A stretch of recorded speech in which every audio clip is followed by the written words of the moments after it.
The streets of Alexandria hide more than just traffic and concrete. Beneath the foundations of modern life, an ancient city is still buried, waiting to rise again. And one summer morning, by complete accident, that past came clawing back. Construction crews digging a trench in the busy Sidi Gaber district thought they'd struck bedrock. Their machines groaned, steel teeth grinding against something far harder than limestone. When the dust cleared, it wasn't rubble staring back at them. It was the edge of a massive stone lid. Inspectors rushed to the site, and what they uncovered left them speechless. A sarcophagus, black granite, flawless, untouched, and utterly enormous. 9 feet long, over 5 feet wide, nearly 6 feet tall. A single block weighing close to 30 tons. No tomb like this had ever surfaced in Alexandria before. And it wasn't lying in the desert sands where archaeologists expect burials to rest. It was hidden 16 feet below a crowded street, sealed away for more than 2,000 years. Theories ignited instantly. The royal quarter of Alexandria once stood only a short distance away. Somewhere in its colonnaded halls had been the legendary Soma, the mausoleum of Alexander the Great. Could this be it? Had his long-lost tomb, dismissed for centuries as myth, finally been found? If you want to follow this discovery step by step, make sure you're subscribed. Because what happened next shocked the entire world. The Egyptian government wasted no time. They called in the Supreme Council of Antiquities. The sarcophagus was measured, scanned, and secured. And then, in an unprecedented move, officials announced a public unveiling. July 19, 2018. The world would watch as the stone lid was pried open, live. The promise was clear. This might be the greatest discovery in archaeological history. The crane's hook tightened, cables straining against stone that had not moved for millennia. Slowly, agonizingly, the lid lifted. And then, before anything could be seen, something was smelled. A stench hit the crowd with the force of a weapon. The air filled with the reek of stagnant sewage, groundwater, and decay so foul it made hardened workers gag and stumble back. The sarcophagus had been flooded for centuries. What poured out was not the sacred air of a king's chamber, but thick, reddish-brown liquid, a vile mix of groundwater and rotting matter. And within that putrid soup, bones began to emerge. Not a golden mask, not a royal diadem, but skeletons. 3 of them, 2 male, 1 female. Their bodies stripped of wealth, no inscriptions carved into the granite, no royal insignia to claim. Only broken pottery, faint scraps of linen, and fragments of gold leaf that clung to the sludge like debris from a forgotten funeral. The crowd's excitement turned to confusion. This wasn't the grandeur of a world conqueror's tomb. This was something stranger, something deeply unsettling. For 2 millennia, legends had spoken of Alexander's body lying preserved in marble and glass, visited by emperors, guarded as the relic of empire. Now, before millions of eyes, the mystery seemed to dissolve into filth. But instead of ending the search, the opening raised questions far darker than before. Why was this coffin so large, so costly, and yet so empty of royal dignity? Who were the 3 bodies sealed inside, and why were they buried together in silence? Scientists moved quickly. The remains were lifted from the muck and sent to the Alexandria National Museum. CT scanners hummed, generating the first digital glimpses of their lives and deaths. The results were nothing short of chilling. One of the men carried a star-shaped fracture across his skull, the unmistakable signature of a violent strike, perhaps a spear, perhaps an arrow, something that had smashed bone with brutal force. The second skeleton, a woman, showed evidence of something even rarer. Her skull bore a neat, round opening, trepanation, an ancient surgical practice where bone is cut away to relieve pressure or drive out disease. In Egypt, such operations were almost unheard of. Fewer than a dozen cases have ever been documented in the entire archaeological record. And yet, here she was, the survivor of an operation so advanced it seemed almost impossible for the time. The third skeleton carried its own mysteries. Bones that hinted at family ties, teeth that locked away secrets in their growth rings. Chemical signatures of the Nile Delta flowed through them, proof that all three had lived and died in Egypt, not in the distant mountains of Macedonia. Then came the blow that shattered hope. Carbon dating placed their deaths centuries after Alexander's, long after the conqueror's body was laid to rest. These were not kings, not even royals. They were locals, buried in grandeur that seemed to mock the myths surrounding them. DNA analysis added another layer. The two men may have been brothers. The woman, not related by blood, possibly their wife or companion, a family crypt. Ordinary people in an extraordinary coffin. But ordinary burials do not sit beneath tons of black granite, in coffins so massive they rival those of pharaohs. Ordinary families are not laid to rest in silence so profound it confuses the world for centuries. And ordinary bones do not carry wounds that whisper of war, of ritual, of medicine both miraculous and macabre. The giant coffin of Alexandria was not Alexander's, but it was no ordinary grave either. And as the scans spread through laboratories and headlines, one truth became undeniable. The mystery was only getting darker. For when the science looked deeper, the earth itself gave them away. Strontium isotopes, locked in their teeth since childhood, revealed a truth impossible to ignore. These bones belonged not to foreign conquerors, but to children of the Nile Delta.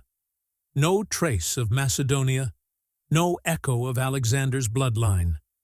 Only Egypt itself, flowing through their veins. Even the fragments of gold, once thought to signal royal power, dissolved beneath the microscope. They were not crowns or ornaments of kingship, but mass-pressed funerary charms, the kind buried with countless Egyptians of the late Ptolemaic era. The dream of royal regalia vanishes like smoke. More damning still, the granite coffin itself tells its own story. Tool marks along the inner walls reveal that its chamber was widened, crudely reshaped to hold more than one body. A vessel built for singular grandeur reduced to a communal grave. The craftsmanship is skillful, but not kingly. This was not a first commission. It was a reuse. Scholars begin to piece together a profile, perhaps not a god-king, but a family of means, a wealthy merchant, a naval officer, citizens who could afford a monolithic coffin, but not the immortal trappings of empire. Their secrets buried in silence until the trench diggers split the earth open. And so the Ministry of Antiquities steps forward to extinguish the wildfire of speculation. No, this is not Alexander. No, this is not a lost tomb of kings. But in crushing one mystery, another is born, because what was meant to settle the matter only deepens the hunger to know. Even as the officials make their statements, fascination swells like a tide. The world cannot look away. Across social media, the name Alexander trends higher than any celebrity. Every headline ties back to the giant black coffin. Every theory, no matter how wild, finds an audience.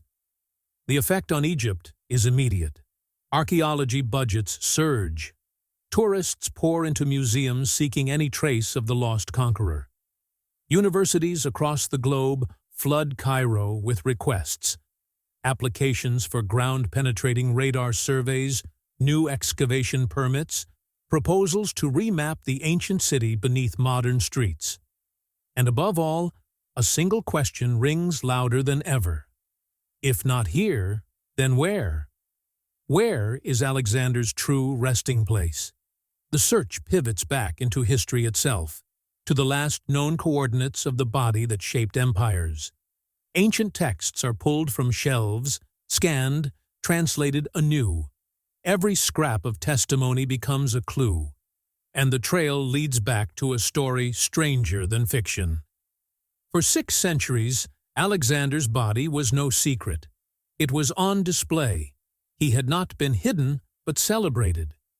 After his death in Babylon in 323 BCE, the corpse was first taken to Memphis, Egypt's ancient capital. There, it lay embalmed in a sarcophagus, worthy of a pharaoh. But the body did not stay. By decree of his successors, it was transported to Alexandria, into a gleaming structure known as the Soma. The mausoleum became the city's beating heart. Marble columns, golden doors, a sanctuary where the greatest rulers of the ancient world came to pay their respects. Julius Caesar himself is recorded as kneeling before Alexander's preserved face. Centuries later, Caligula would tear away the conqueror's breastplate as a trophy. Other emperors left offerings. For generation after generation, the tomb was not legend but landmark, alive in civic memory. Even when civil strife rocked the empire, the tomb endured. In the 3rd century CE, it was sealed, its treasures hidden behind stone and silence. Yet travelers still reported its presence, describing its walls, its location within the city. Alexandria lived around it, built over it, revering its silent center. And then, silence. After the 4th century, records collapse. No pilgrim writes of it. No map marks it. No historian describes its halls. A monument once open to the eyes of millions simply vanishes from the page of time. Was it destroyed by fire, by earthquake, by the tidal waves that struck the city in later centuries? Or was it deliberately concealed, hidden beneath the shifting architecture of Alexandria itself? One thing is certain: the disappearance was not slow. It was sudden, absolute, and complete. As if the tomb of the greatest conqueror the world had ever known was swallowed whole by the earth, erased by design or by catastrophe. And now, with the black coffin opening a door that officials had hoped to keep closed, the hunt accelerates. Not just for what lies beneath the sands of Egypt, but for what lies buried beneath centuries of silence. The silence is deafening. Alexandria, once the city of light, drowns in its own weight of history. And somewhere beneath its streets, the greatest secret of antiquity lies suffocating under centuries of stone and fire. An earthquake in 365 AD shatters the coastline. A tsunami rolls inland, and entire districts vanish beneath walls of water. Survivors speak of temples collapsing, marble blocks splitting like glass, whole neighborhoods gone in minutes. What stood on dry land was swallowed by the sea. Then comes a quieter storm. With Christianity ascendant, anything linked to pagan reverence is dismantled, sealed, or built over. Shrines vanish beneath new basilicas, altars buried beneath the foundations of churches. Even the tomb of a godlike conqueror is not spared. Layer after layer of rubble, fire, and rebuilding turn Alexandria into a palimpsest of ruins. Every new street is laid over another, every district balancing on the bones of its own past. Sediment studies reveal entire neighborhoods entombed beneath modern pavements, sunk and forgotten. Today, when you walk through the crowded avenues, you're standing more than 16 feet above the stones Alexander himself once knew. But what if his tomb is still there, perfectly preserved, buried not by enemies, but by the city that worshipped him? Beneath Nabi Daniel Street, radar surveys pierce through the asphalt. Strange rectangular voids echo back, their geometry too precise to be natural. They align with the measurements of the ancient royal quarter where the Soma mausoleum once stood. Archaeologists freeze at the data. The shapes are there, chambers, halls, corridors, but all sealed under concrete apartment blocks and tangled utilities. To dig would mean dismantling half the city. The decision is paralyzing. Chase the greatest discovery of all time, or let it remain imprisoned by modern life. Whispers spread through the academic world. The tomb is not lost. It is only locked beneath the weight of its own metropolis, entombed by the city itself. But the trail of the body begins long before Alexandria's stones. In Babylon, in 323 BCE, a man who seemed more than mortal suddenly collapses. Fever racks his body, paralysis seizes his limbs, and for days he cannot speak. Physicians crowd around him, whispering of poison, of divine punishment, of exhaustion beyond human endurance. His soldiers wait in terror, believing their king has become a god, unable to die. When at last the silence ends, Alexander is gone. His final wish, to be carried west, entombed beside the oracle of Ammon at Siwa, the desert shrine where he was hailed as son of Zeus. His body is encased in a golden sarcophagus, placed upon a funeral cart designed like a moving temple, walls of precious metal, columns carved with mythical beasts. 64 mules strain against its weight as the procession begins its long march. But the body never reaches the desert. At the edge of Syria, the convoy is hijacked by Ptolemy, one of Alexander's most ambitious generals. With soldiers at his side, he diverts the treasure-laden cart south, not to Siwa, but to Egypt. The theft ignites a storm. Alexander's corpse, meant to unite his empire, becomes the prize of war. Generals turn on each other, cities burn, kingdoms fracture. For decades, battles are fought not just for territory, but for possession of the body that still radiated divine legitimacy. Whoever controlled Alexander's remains controlled his legacy, and, perhaps, the belief that he had cheated death itself. The wars rage, empires rise and crumble, but one truth holds. The greatest conqueror the world has ever known was buried not where he wished, not where he was born, but in a secret that may still breathe beneath the dust of Alexandria. And that secret refuses to stay silent. Siwa's sand-shrouded temple bears unfinished stonework, walls that vanish into sealed bedrock, stairways that lead into silence.